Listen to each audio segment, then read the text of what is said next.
Son Cláudio Montero, son conselleiro de representación do persoal, elexido co apoio da Confederación Intersindical Galega, e vou a falar en nome dos conselleiros da Confederación Intersindical Galega.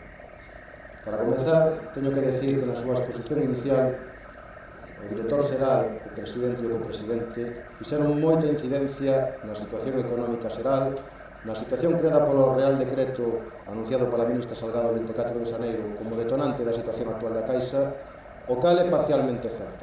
Pero non é menos certo que, así como a nova Caixa Galicia lle afecta esa situación, tamén lle afecta a outras caixas de aforros e lle afecta en menor medida. Nova Caixa Galicia, nese sentido, é das caixas que peor situación económica teñen, que peor punto de partida teñen ante ese Real Decreto, e, polo tanto, entendemos que non vale justificarse co que está pasando fora, sino que tamén procede mirar cara adentro, mirar o que se fixo mal e, lóxicamente, exixir responsabilidades. Nos levamos, dende o ano 2006, votando en contra dun modelo de xestión que tiñamos claro que nos levaba á situación actual, a unha asamblea xeral como esta, que pode ser a última asamblea ordinaria de Nova Caixa Galicia e que pode certificar a morte da Caixa de Aforros. En ese sentido, temos que decir que sí que hai responsabilidades na mala xestión. O ano pasado nacía a Nova Caixa Galicia, un proxecto que, para ser viable e solvente, requería o cumprimento estricto dun novo plan de negocio e dun plan de integración. Nova Caixa Galicia pasou o test de estrés anterior computando como se estivera realizado ese plan de integración. Para que esta entidade fora viable e solvente, ese plan de integración tiña que ir para adiante.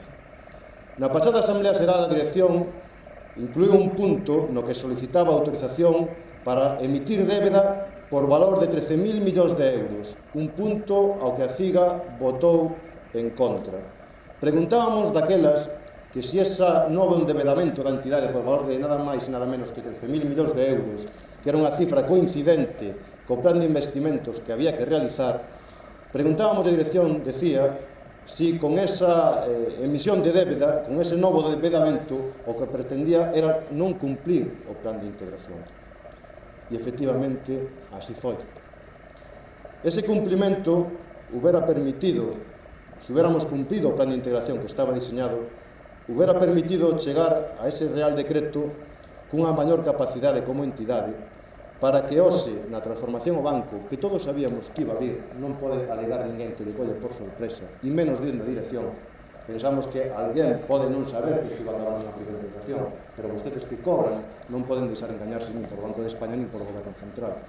E en ese sentido, insisto, se se hubiera cumprido ese plan de integración, no momento da aprobación do Real Decreto, Nova Caixa Galicia hubiera estado nunha disposición para que nesa transformación ao banco a Caixa se hubiera preservado como tal e hubiera podido ter a maioría do accionariado nese novo banco que vostedes nos van a ter autorización para o 20 de xulho. Non se fixo así. E hoxe estamos certificando aquí o falecemento da Caixa de Aforros. Quero decir, nese sentido, que nós, en consonancia co que vimos realizando desde o 2006, co noso voto negativo ao modelo de xestión implantado desde o 2006, e en consonancia co noso voto na anterior Asamblea Xeral, vamos a votar en contra do informe de xestión e das contas que se nos presentan. Pero, por último, tamén quero decir, en contestación a algunhas das intervencións que temos escoitado e algúns escritos enviados á plantilla nos últimos días, que a historia sí que xulgará. O que está claro é que antes de que vostedes accedesen aos postos de responsabilidade que ostentan na Caixa, este país contaba con Caixa de Aforros. E o que está claro é que cando vostedes deixen o seu posto, este país non vai a contar con Caixa de Aforros. E ese é o seu legado. O seu legado é que vostedes son os liquidadores das Caixas de Aforros galegas. E algún que leva no seu posto directivo dende antes de que eu nacera, seguramente pode seguir 90 anos máis. E pode seguir no futuro banco sentado no Consello 90 anos máis. E o gallegos viva. Pero, sin embargo, o seu legado será que cando vostedes accederon aquí a uns postos de dirección da entidade, existían caixas de aforros e cando vostedes o abandonen non van a existir. E ese, sinto decirlo, tristemente, é o seu legado. E en ese sentido é motivo suficiente, e debería ser motivo suficiente, para non aprobar nin o informe de xestión nin as contas do ano 2010. E por último, quero decir que, debido a decisión completa por parte do Consello de Administración, por ternos levado a donde estamos e por estar certificando hoxe a desaparición das caixas das foras. Estamos falando dunhas repercusións tremendamente graves para este país e que por sí sola debería justificar a súa dimisión. Nada máis.